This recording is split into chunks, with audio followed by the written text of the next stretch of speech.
Yes, kwa majina ni Evans Tumbo, nikiwa hapa Embakasi South kwa Njenga ward. Naomba usaidizi kutoka kwa government. Saa hizi mimi ni mwenye hizi nyumba, niliachiwa na mzazi yangu nikiwa mtoto mdogo sana.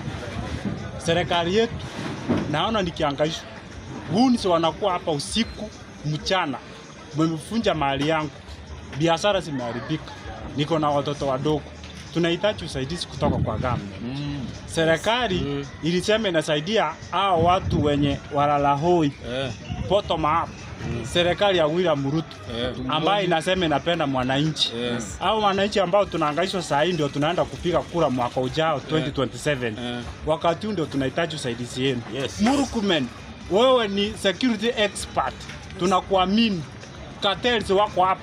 Wezi wamejaa hapa kwa kijiji. Tunahangaishwa sisi walala hoi. Serikali ndio tunaangalia mkono wao iingilie kati. Kuja ondoa watu hapa.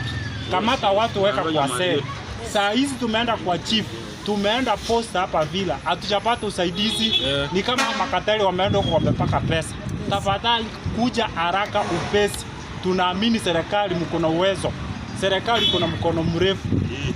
Toa kateli hapa, weka jera, tushangilie tuone ya kwamba tuko na serikali ambayo inawajibika na inasikiza mwananchi. Mkikuja saa hii 2027 itakuwa kazi rahisi. Tumewapea hiyo nafasi, mtekeleze kwa uwezo wenu. Sisi tunalilia serikali na ndio tunaamini tutakuwa watu wetu.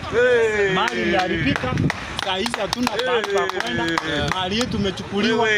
Wezi wanakuja usiku, hawana barua, hawana ruhusa ya kutoa mtu hapa, hawatoki kwa Ministry of Lands.